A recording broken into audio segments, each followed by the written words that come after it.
You're in order. Good morning, members of the Senate. Happy New Year. Welcome back.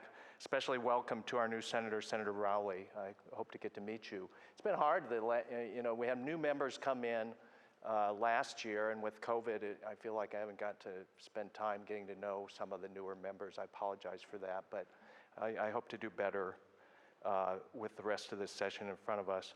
Mr. President, I rise to condemn the racist cowards that disrupted and attacked our Democratic colleagues, Representative Wilburn, Representative Thiede, and Representative Roz Smith in the Iowa House, and Iowa Democratic Party leader Al Womble last week with disgusting, racist, hateful words and images during the People's Condition of the State, a virtual Zoom meeting held last Friday. This recent example follows a despicable, racist death threat against Representative Ross Wilburn.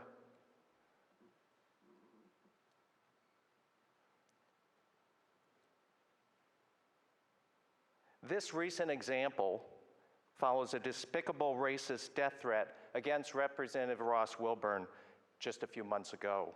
In both of these instances, our colleagues were expressing political views on issues affecting Iowans. Today, I ask each senator in this chamber to join in condemning those attacks. They must stop. We all have the responsibility to speak out and condemn this violent, political, hate-filled rhetoric and actions. I hope that Governor Reynolds, in her Condition of the State speech tonight, will condemn these racist attacks in the strongest possible terms. We need to stand together against this hatred and bigotry. Racism in Iowa is not some theory. It's real and it's dangerous. And it's critical that we confront it whenever and wherever it raises its ugly head. Mr. President, I also rise to object to Senator Whitford's and Senate Republicans' decision to overturn more than a century of precedent allowing Iowa media to sit in the Senate chamber at the press bench to cover the people's business. I can attest for the last quarter century almost that this is the first time that Iowa media have been banned from the Senate press bench. According to an email from Senator Majority Leader Whitford, spokesman, and Senator Secretary Charlie Smithson, it was our inability to define media. Quote, as it relates to media seating, the principal dilemma faced by the Senate is the evolving nature and definition of media. This is especially true in light of First Amendment concerns.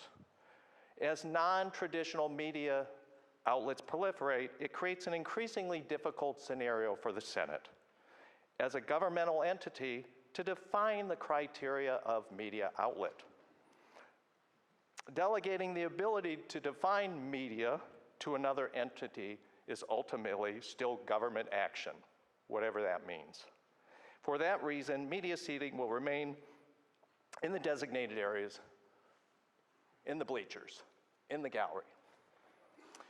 What criteria, Mr. President, was used in 2017, 2018, 2019, 2020, when the Iowa media sat at the press bench? Let's use that criteria, Mr. President. Iowa Senate being overrun with media that want to cover our activities? Not hardly.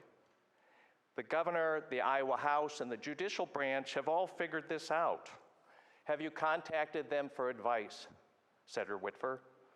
Your inability to define who Iowa media are is a failure. Complete lack of imagination. F on your homework assignment. Your decision is an insult to Iowans who are paying your salaries and your health care. Iowa taxpayers want to know what you're doing with their money. They deserve to see the action up close in real time, but you don't care. Can you imagine if Gary Dolphin had to call the Iowa men's basketball game from the popcorn stand at Carver Hawkeye Arena?